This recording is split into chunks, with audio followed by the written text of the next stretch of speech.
We got our go-to guy for things in the sky and news reporter here, Mr. Jon Tupper. We got to talk about the big event that's coming next week. Thanks for joining us this morning. Well, thanks for having me. Yeah, it's not that big of an event here in Fort McMurray, but we got a little tiny eclipse coming on April 8th. It feels like a big event because I think but where you ask on the internet, people are making plans for it. They're getting nervous about it. They're sending out warnings. Eclipse.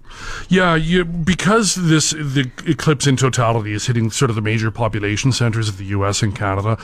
There's a lot of hype from the Eastern media. We're way over west at 57 degrees north latitude. So up here, it's going to be a partial eclipse. Only like 20% of the sun will be covered by the moon, which is actually half as much of an eclipse as we had just last October 14th. So it's really, honestly, you won't notice anything different here in Fort McMurray. That's very interesting that we had an eclipse last October, and I feel like most people didn't even notice unless you were you. I know that my husband went and watched the eclipse with you. Thanks for inviting him. But most people just kind of went about their day normally. But this one is getting so much hype because of it's hitting the major cities, you say? Yeah, I mean, it's down in the Niagara area. It's down in sort of the northern New York State area. So you've got these big major networks that are bringing on so-called experts to give you all sorts of warnings. And of course, there's always some omens and some fear that comes with an eclipse. So I was watching the news last night, and Fox, of course, had an ophthalmologist on saying, well, don't look directly at the eclipse. And he's probably right from an ophthalmological point of view, but not necessarily from a astronomical point of view. What NASA has to say absolutely disagrees. When you have a partial eclipse, something like we have here, where only 20% of the sun is obscured, the sun is still far too bright for your eyes to even be capable of looking in that direction. We have something called the photoaversion reflex, which prevents us from looking at the sun. It's what makes you blink when you see a flash.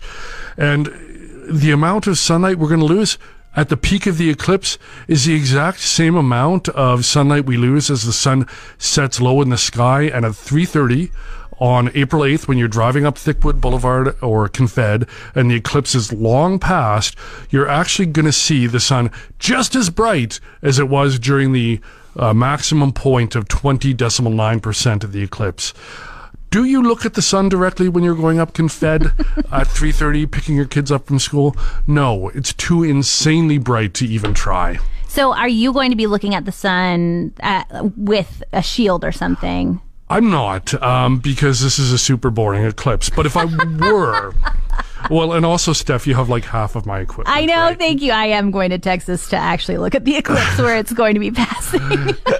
If I were to look at the eclipse, I would do what I did for John here. I would give him a number 13 welding shade 13 welding plate, which you can get all throughout Fort McMurray, and you can put that in front of your eyes, and you can see the eclipse with a wee little nibble of the moon crossing over the corner of it. And so for schools and things, is there anything to worry about thinking about kids? Both the Catholic and the public schools are keeping the kids indoors, at least the elementary school kids. It's overly cautious. You're not going to be capable of looking at the sun, even if you intended to. So, it's a precautionary principle, but it's a bit of an overreaction. And I'll explain the difference. We measure the brightness of an object in space in magnitudes. On a clear April day in Fort McMurray, the sun has a magnitude of negative 26.54. Negative numbers mean brighter. Okay.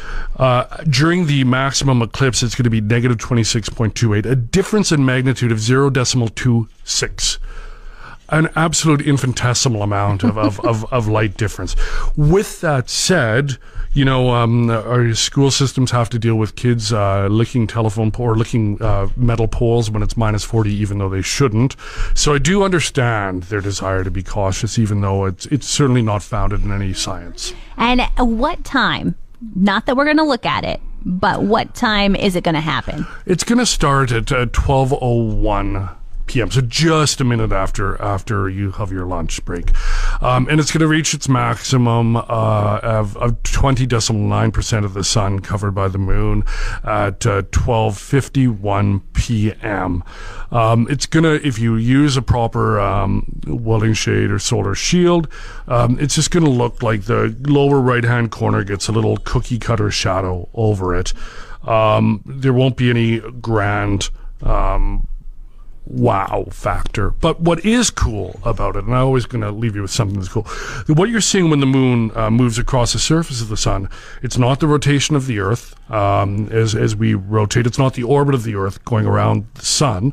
It is the orbit of the moon going across or going around the Earth. So you're going to see over about a space of 2 hours, you're going to be able to actually watch the orbit of the moon around the Earth, and it's weirdly fast. When you think about the moon in the sky, you always think of it as sort of a static ball that just kind of hovers there, but it's moving in the sky and quite quickly. So an eclipse gives us the opportunity to see the moon move across the sun and gives us kind of a reference point to look at the orbit of our own celestial companion. Wow, really cool. John, thank you so much for joining us this morning. You're welcome. Thanks for having me. That was our go-to guy for things in the sky, Jon Tupper.